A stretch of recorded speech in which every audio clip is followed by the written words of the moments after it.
Part 1.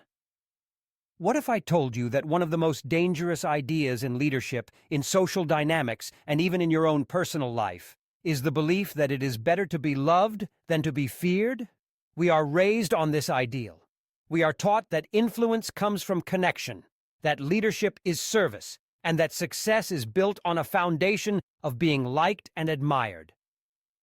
But 500 years ago, in the heart of Renaissance Florence, a disgraced diplomat named Niccolò Machiavelli posed a question that has haunted the powerful ever since, and his conclusion was as brutal as it was clear.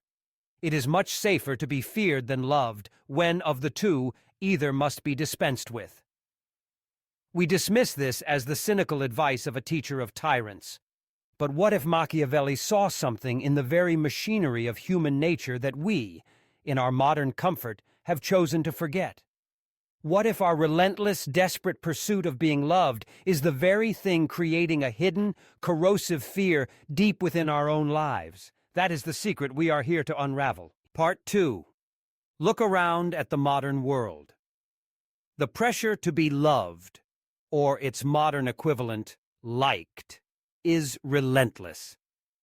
In the corporate world, we call it being a team player. It means being agreeable in meetings, available at all hours, and an expert in the art of consensus. Performance is often measured not just by output, but by social likability, by how seamlessly we fit into the group dynamic. This extends beyond the office. Our social lives are curated for an audience on a screen. Our self-worth is quantified in the transactional currency of likes, shares, and positive comments. We perform, we polish, we project an image of ourselves we hope the world will approve of, will love. But here is the paradox. This constant performance, this exhausting campaign to manage the perceptions of others, is not a state of love. It is a state of chronic, low-grade stress. It is a biological state of fear. To understand this, we must look under the hood at the ancient wiring of the human body. Deep within your brain lies a command center for stress called the hypothalamic pituitary adrenal axis, or HPA axis. Think of it as your body's internal security system. When it perceives a threat, a predator, a physical danger, the hypothalamus signals the pituitary gland, which in turn signals the adrenal glands to release a flood of hormones, most notably cortisol. This is the fight-or-flight response. Your heart rate increases, your senses sharpen, and sugar floods your bloodstream for immediate energy. It's a brilliant system for short-term survival, but the system has a critical flaw in the modern world. It cannot distinguish between a physical threat and a psychological one. The fear of a negative performance review, the anxiety of a social media post that falls flat, the pressure to please a difficult boss. Your HPA axis interprets all of this as a clear and present danger. When these psychological stressors are chronic, the security alarm never shuts off. This leads to a condition known as HPA axis dysfunction. This isn't adrenal fatigue. Your glands don't get tired. The entire communication network becomes dysregulated, stuck in a state of high alert. This dysfunction manifests in the most common and confusing ailments of modern life. It's the origin of that wired but tired feeling. Your body is physically exhausted from the constant state of alert, but your mind can't shut down because your cortisol rhythm is inverted. Normally, cortisol peaks in the morning to wake you up and drops to its lowest point at night to allow for sleep. With HPA axis dysfunction, this pattern flips. Cortisol is low in the morning, leaving you groggy and reaching for caffeine, and then it spikes at night, leaving you staring at the ceiling, your mind racing. It's the source of that stubborn, persistent belly fat. Chronic cortisol signals the body to hoard energy for the ongoing emergency. It increases cravings for high-calorie foods and directs fat storage specifically to the visceral area around your internal organs. A survival mechanism gone haywire in a world where the threats are to our ego, not our existence. And it creates hormonal chaos. In the face of a constant threat, the body deprioritizes functions that aren't essential for immediate survival. like complex metabolism and reproduction. High cortisol can inhibit the crucial conversion of the inactive thyroid hormone, T4, to the active form, T3, by disrupting the iodinase enzymes that perform this task. This can lead to symptoms of hypothyroidism, fatigue, brain fog, weight gain, even when standard blood tests appear normal. Simultaneously, it can suppress the production of sex hormones like progesterone and testosterone, leading to irregular cycles, low libido, mood swings, and infertility. This is the modern malady. We are pursuing a social strategy of being loved, of being liked, agreeable, and non-confrontational, and it is triggering our most ancient biological response to threat: fear. Our quest for social safety is creating profound physiological danger. The symptoms we dismiss as personal failings are, in fact, the logical, biological outcome of a flawed strategy for navigating the world. And it is this very paradox, this hidden conflict between love and fear, that Machiavelli, 5 centuries ago, understood with terrifying clarity. Part 3. To find the key that unlocks our modern puzzle, we must travel back in time. The year is 1513. The place, a small farm outside Florence.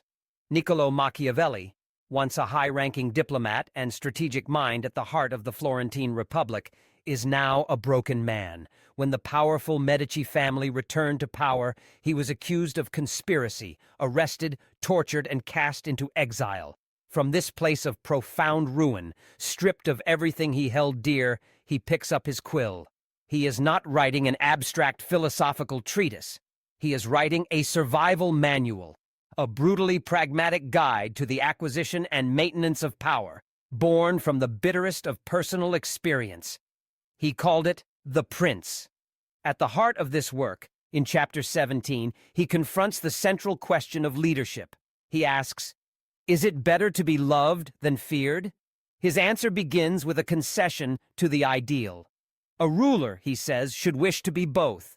But he immediately pivots to the world as it is, not as we wish it to be. But because it is difficult to unite them in one person, he writes, it is much safer to be feared than loved, when of the two either must be dispensed with. This is not a celebration of cruelty. It is a diagnosis of human nature. Machiavelli's argument is built on a foundation of 2 core observations. The first is the fragile, fleeting nature of love. He writes that love is held by a bond of obligation, which, as mankind is bad, is broken on every occasion whenever it is for the interest of the obliged party to break it. He describes men in general as ungrateful, fickle, false, cowardly, covetous. As long as you are successful and providing benefits, they are yours entirely.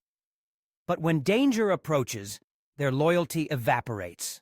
Love, affection, gratitude, these are emotions given at the pleasure of your subjects.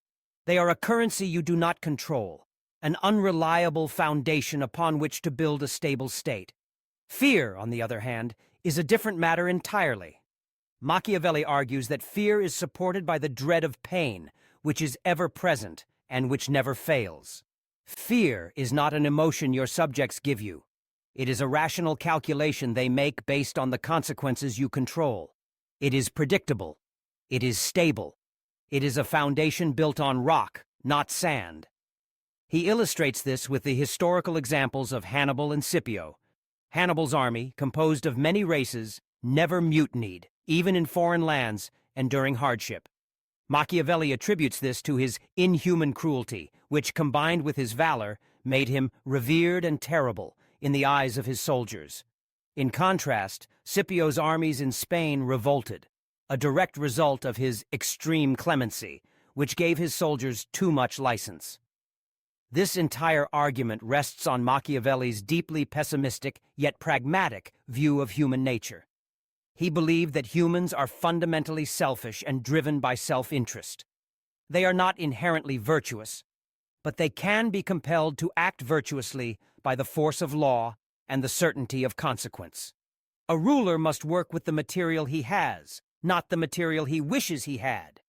And the material he has, in Machiavelli's view, is a populace that, in times of crisis, will always prioritize its own safety and profit over its affection for a leader. But here we arrive at the most crucial and most often forgotten distinction in all of Machiavelli's work: the chasm between being feared and being hated. To be feared is necessary. To be hated is fatal. Fear, in the Machiavellian sense, is a form of profound respect for power and for boundaries. It is the rational understanding that actions have consequences. It is a predictable force that maintains order. Hatred, however, is a volatile and consuming emotion. It is born from perceived injustice, from predatory and capricious acts. While love is fickle, hatred is a fire. It unifies enemies, inspires conspiracies, and will ultimately lead to a prince's ruin. So how does a prince inspire fear without inciting hatred? Machiavelli is stunningly specific. A prince must, above all, abstain from two things: the property of his subjects and their women. He famously and chillingly observes that men more quickly forget the death of their father than the loss of their patrimony. This means a ruler's power must be disciplinary, not predatory. It must be just. Any cruelty must be surgical and purposeful. He argues that, with a few examples, a prince will be more merciful than one who, through too much mercy, allows disorders to arise, from which follow murders or robberies.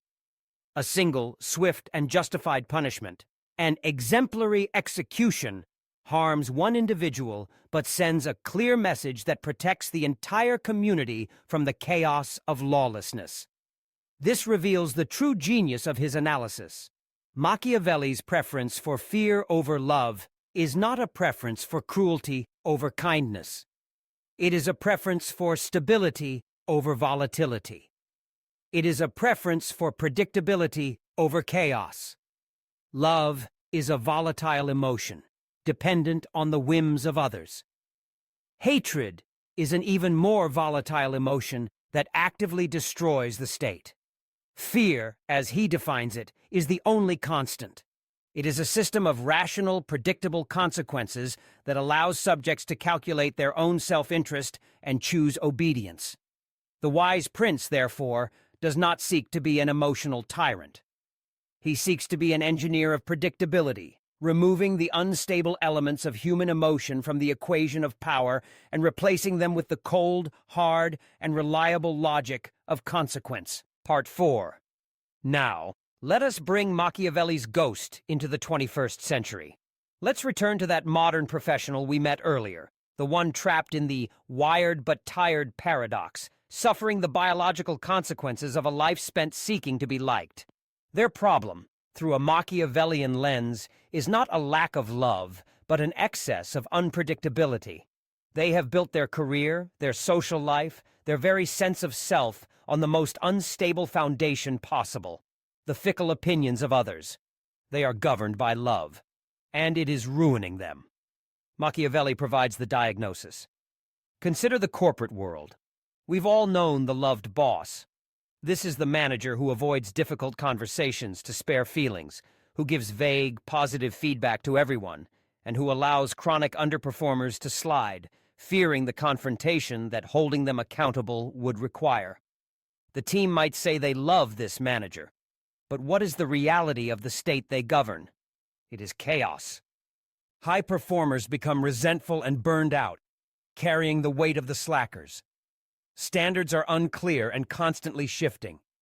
The rules for success are not based on merit, but on social maneuvering and perception management. This environment of unpredictability is a breeding ground for chronic low-grade anxiety. It is a state of constant HPA axis activation, because no one ever truly knows where they stand. Now consider the feared leader, or as we might better call them, the respected leader. This leader establishes clear, high, and unwavering standards. They enforce these standards consistently and fairly for everyone. There is a fear, yes, but it is the fear of failing to meet the objective standard, not the fear of a leader's personal whim. This is the kind of fear that drives excellence. This leader avoids hatred by being transparent, by applying the rules universally, and by never engaging in predatory behavior. They do not take credit for their team's work, they do not waste their time, they do not engage in favoritism. They abstain from their subjects' property. Paradoxically, this predictable, disciplined environment is what creates true psychological safety. Team members know exactly what is expected of them and can focus their energy on their work, not on managing the leader's emotions. This stability calms the collective HPA axis. This dynamic plays out everywhere. Look at the principality of social media. Love is the transactional currency of likes and shares, granted one moment and withdrawn the next, based on the shifting tides of algorithms and public sentiment. Fear is the ever-present dread of cancellation, of saying the wrong thing and having your platform, your livelihood, stripped away by a digital mob. This fear is a far more powerful and consistent motivator of behavior than the fleeting promise of likes. And hatred is the emotion the mob feels for its target. But it is also what the wider public feels when the mob's punishments seem unjust, disproportionate, and predatory, leading to the inevitable backlash.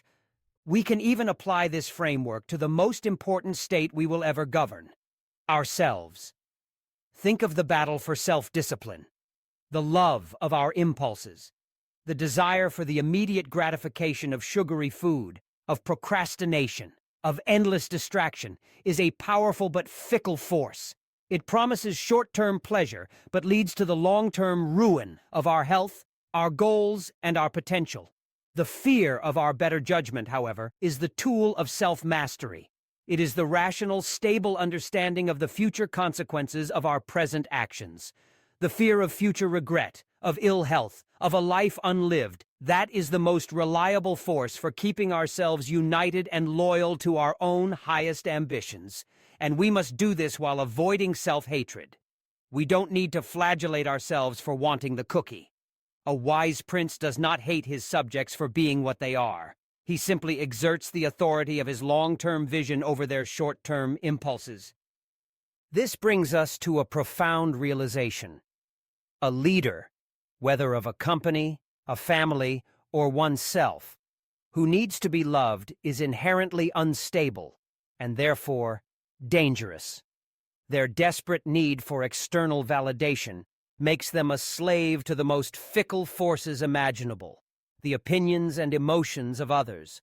This forces them into a state of constant compromise and inconsistency, creating chaos and anxiety for everyone they are supposed to lead. The true Machiavellian strength, what he called virtù, is not ruthlessness, but emotional self-sufficiency.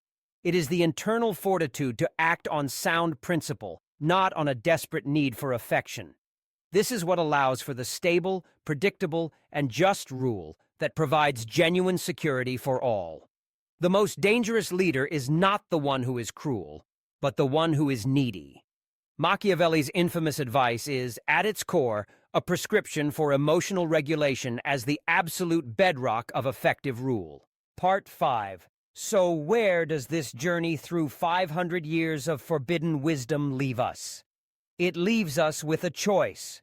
We can continue to dismiss Machiavelli as a relic, a teacher of tyrants whose ideas have no place in our enlightened world. Or we can see his work for what it truly is, not a license for cruelty, but a profound blueprint for understanding the mechanics of power, motivation, and human nature itself. His lesson is a tool, and like any powerful tool, it can be used to build or to destroy.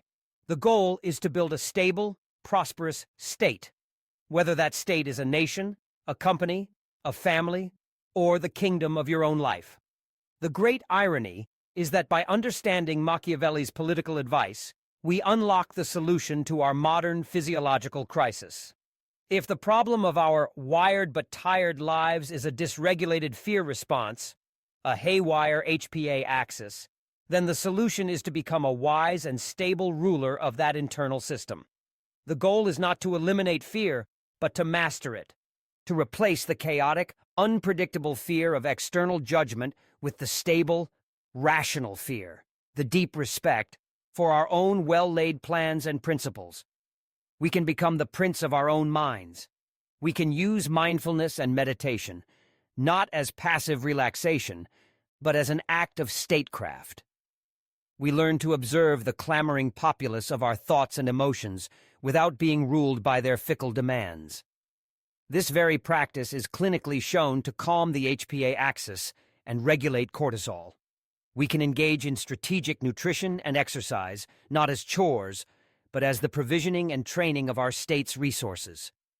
Eating to stabilize blood sugar prevents the internal rebellions of energy crashes and cortisol spikes.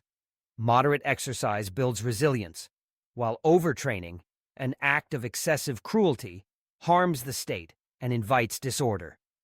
We can even employ special envoys, like adaptogenic herbs, ashwagandha or rhodiola, which scientific studies suggest help the body's systems adapt to stress, making our internal state more resilient to external shocks.